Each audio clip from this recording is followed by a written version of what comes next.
Hey guys, welcome back to Murder Speaks. Hope everyone's having a great week. So today's real crime story is about 22-year-old Rowena Irani of Wichita, Kansas.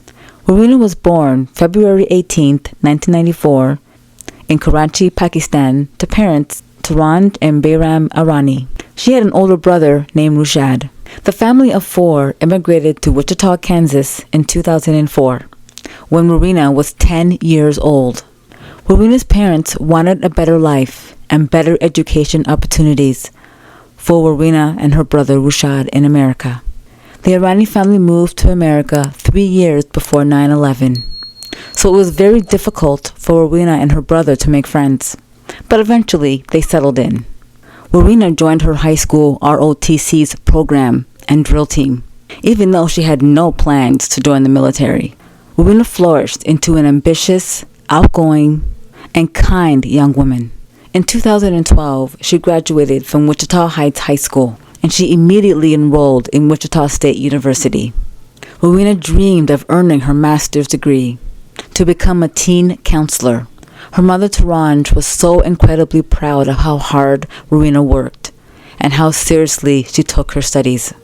She began working at Wichita Children's Home, which sheltered abused, neglected, and emotionally troubled youth. Rowena shared an incredible bond with the children in her care.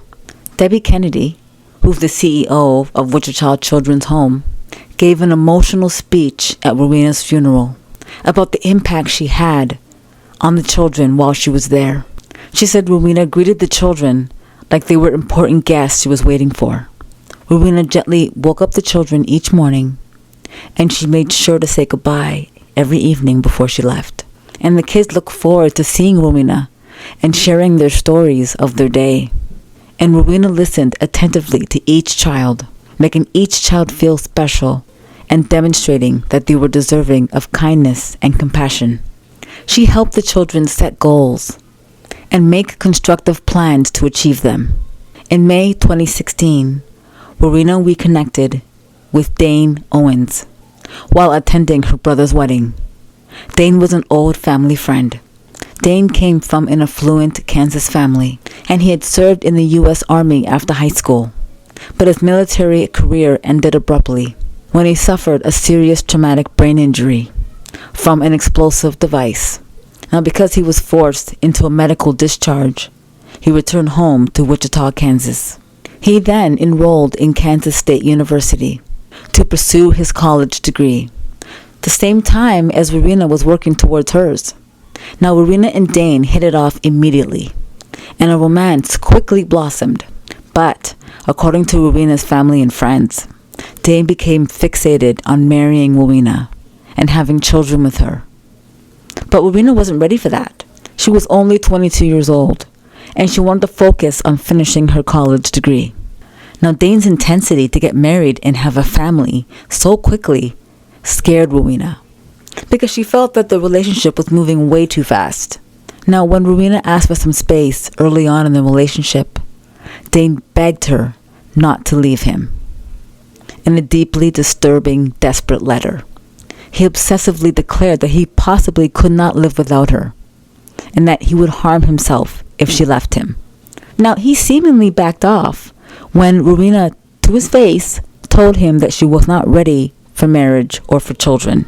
But after only 1 week of giving Rowena space, Dane again started pressuring her to get married and have children. And Rowena was not interested in that at all. Now, it became increasingly clear that Dane viewed Rowena as a romantic conquest rather than an equal partner with her own dreams and goals. And by September 2016, Dane's aggressive behavior began to really scare Rowena, so much that she confided in her brother Rushad, who was a police officer. Rowena told Rushad that Dane would constantly brag about the people he killed when he was in the army, even bragging about killing women and children in Afghanistan. What the fuck? Dane even told Rowena about his plans to murder a former girlfriend because she broke up with him. On September 23rd, after a heated argument about ending their relationship, Rowena broke up with Dane, and she cut off all contact with him. She even blocked his number, and she blocked him on all her social media accounts. And when he couldn't get a hold of her, he contacted her brother Rushad, and Rushad told him that he better leave Rowena alone or he was going to file charges against him. But rather than accepting Rowena's rejection, Dane began to plot revenge. On October 3rd, a week after they broke up, Dane showed up unexpectedly at Rowena's house with a .45 caliber handgun.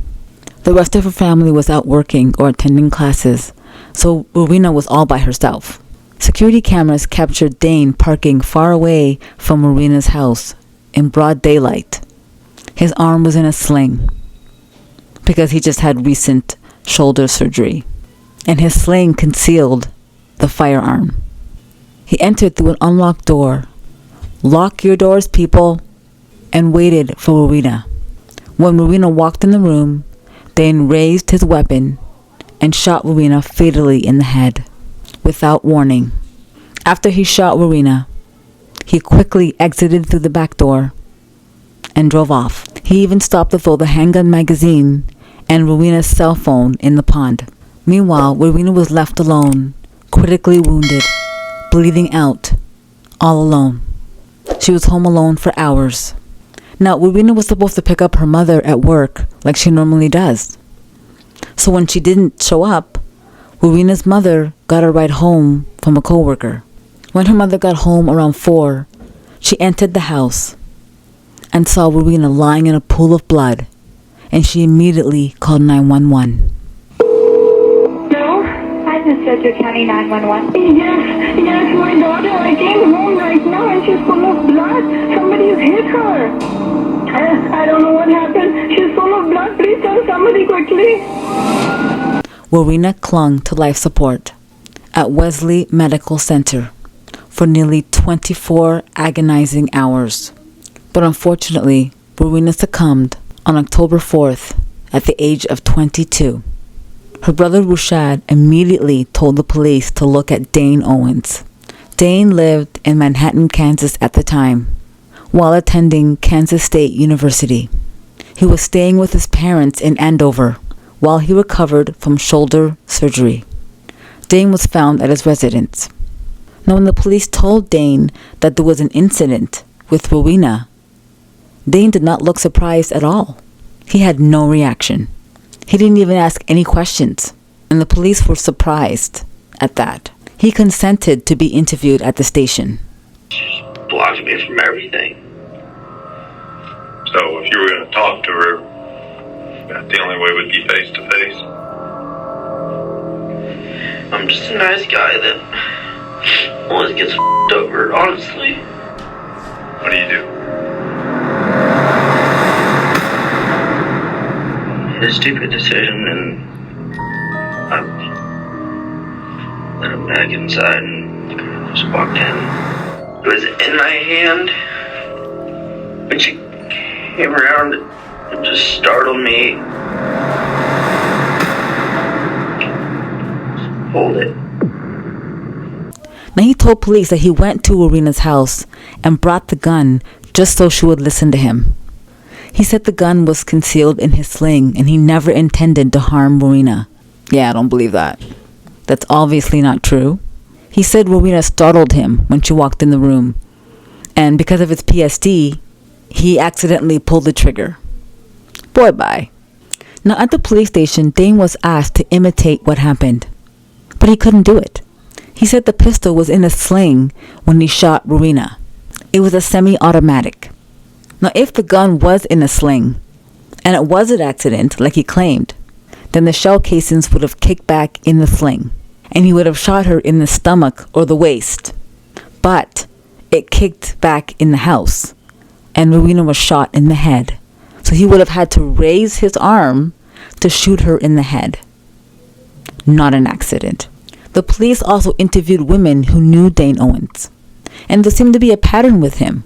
He would become really attached, and whenever they broke up with him, he would get very angry. Dane's roommate even testified that whenever Dane went to Wichita, he would leave his gun back home in Manhattan. But this time, he took the gun with him, obviously because he intended to harm Rowena. In November 2018, Dane Owens stood trial for the heinous murder of Rowena before a Wichita jury. After just 3 hours of deliberation, the jury unanimously found Dane Owens guilty of first-degree murder and aggravated burglary. He was ordered to serve consecutive sentences of 25 years to life for first-degree murder and 43 months for aggravated burglary. And according to official court records, he is currently incarcerated in a prison cell at the Hutchinson Correctional Facility in Hutchinson, Kansas. Wow, that is just crazy. This poor young girl, she was only 22 years old, and she did all the right things. We're always telling young girls, like we're always saying, if your boyfriend's psycho or whatever, break up with him. Break up with him. Don't talk to him anymore. And she did that. She broke up with him. She even went as far as to block him on social media. She tried everything to get away from this guy, and she still ended up dead. He went to her house and killed her. If he couldn't have her, nobody could. That is just messed up. See, he got in through an unlocked door. I'm always saying, obviously, even if your door is locked, if somebody wants to break in your house, yes, they're going to get in your house. I agree. But I always say, don't make it easy for them. Lock your doors. It might even buy you a little bit of time. Even if they can get in, it buys you some time to do something. Maybe grab a weapon, call the police.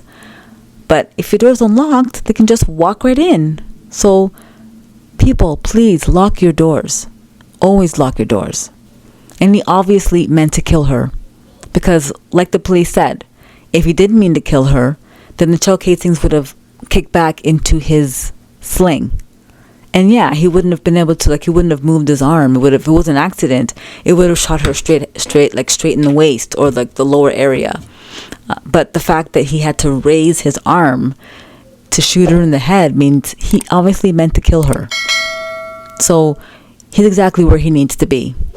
And for everyone out there who knew Rowena Irani, I'm very sorry for your loss. Thank you so much for joining me on this week's episode of Murder Speaks. I hope you enjoyed it. Please like and subscribe, and I'll see you on the next one. Toodles!